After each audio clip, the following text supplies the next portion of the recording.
Welcome back to our channel. மாணவ ஆசிரியர் இந்த உடல் நம்ம என்னோட பார்க்க போகிறோன்னு பார்த்தீங்கன்னா 12th standard business maths public examination March ஏப்ரலுக்கான கவர்மெண்ட்டோட அஃபிஷியல் ஒரிஜினல் கொஷின் பேப்பர் தான் பார்க்க போகிறோம்.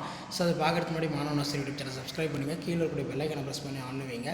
நமக்கு வணிக கணிதம் மற்றும் புள்ளியியல் பிஸ்னஸ் மேத்தமேட்டிக்ஸ் அண்ட் ஸ்டாட்டிக்ஸ் மதிப்பெண் வந்து பார்த்தோன்னா 90 மதிப்பெண் கொடுத்துருக்காங்க. ஸோ 1 மார்க் பொறுத்த வரைக்கும் 21 மார்க் இருக்கும். ஸோ கண்டிப்பாக இந்த கொஷின் பேப்பரோட கொஷின் எதுவும் ஸ்கிப் பண்ணாதீங்க. Last minute 12th standard students உங்களுடைய BMS business maths public examination prepare ஆகிறதுக்கு இந்த கவர்மெண்ட்டோட அஃபிஷியல் ஒரிஜினல் கொஷின் பேப்பர் ரொம்ப யூஸ்ஃபுல்லாக இருக்கும். ஸோ மறக்காத வீடியோ ஃப்ரெண்ட்ஸுக்கு ஷேர் பண்ணுங்கள். மாணவ ஆசிரியர் யூடியூப் சேனல் சப்ஸ்கிரைப் பண்ணி கீழே கூடிய பெல் ஐக்கானை ப்ரெஸ் பண்ணி ஆன் வைங்க. இந்த கொஷின் பேப்பரில் கூட கம்பல்சரி 2 மார்க் 3 மார்க் 5 மார்க் எல்லாத்தையும் நல்லா வெல் ப்ராக்டிஸ் பண்ணிட்டு போங்க. ஸோ கண்டிப்பாக இதில் இருந்தால் கொஷின்ஸ் எல்லாமே வந்து உங்களுக்கு கேட்பாங்க. ஸோ இதில் பார்த்தீங்கன்னா ஏவேனும் 7 வினாக்களுக்கு விடையளிக்கும். வினா எண் 30 கட்டாயமாக விடையளிக்கும். 7 × 2 14.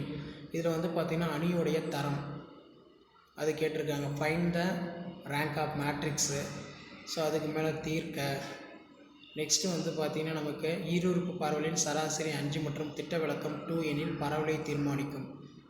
த mean of binomial distributions is 5 and standard deviation 2. Determine the distribution. Next வந்து பார்த்திங்கன்னா போக்கினை அளவிடுவதற்கான வெவ்வேறு முறைகளை குறிப்பிடுக. State the difference between methods ப்ரஷிங் ஃபார் டென்ட். அடுத்து 7 × 3 21. 2x + y = 5, 4x + 2y = 10 ஆகிய சமன்பாடுகளை ஒருங்கமை உடையது எனில் அவற்றை தீர்க்க. 14 கொஸ்டின் கம்பல்சரி. நெக்ஸ்ட் வந்து தீர்க்க கேட்டிருக்காங்க.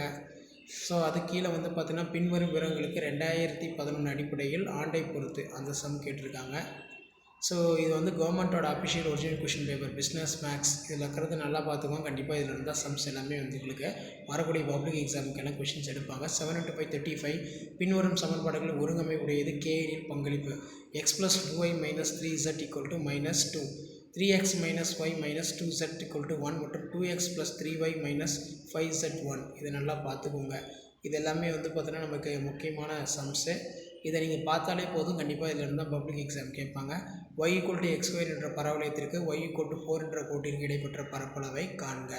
ஸோ மறக்காத வீடியோ பண்ணி ஷேர் பண்ணுங்கள். மாணவ ஆசிரியர் யூடியூப் சேனல் சப்ஸ்கிரைப் பண்ணி கீழே இருக்கக்கூடிய பெல்லைக்கான ப்ரெஸ் பண்ணி ஆன் வைங்க. அப்போ தான் நான் அப்லோட் பண்ணக்கூடிய 12th BMS public exam question பேப்பர்லாம் தொடர்ந்து நோட்டிஃபிகேஷன் வரும். ஸோ இதை மட்டும் நீங்கள் நல்லா ப்ரிப்பேர் பண்ணிட்டு போங்க. இது வரைக்கும் நான் அப்லோட் பண்ணக்கூடிய BMS public examination March April question paper நல்லா பார்த்துட்டு போங்க. கண்டிப்பாக நீங்கள் வந்து பார்த்தீங்கன்னா 80 to 85 மார்க் எடுக்கலாம். மறக்காத வீடியோ ஃப்ரெண்ட்ஸ்க்கு ஃபார்வர்ட் பண்ணுங்கள். தேங்க்யூ.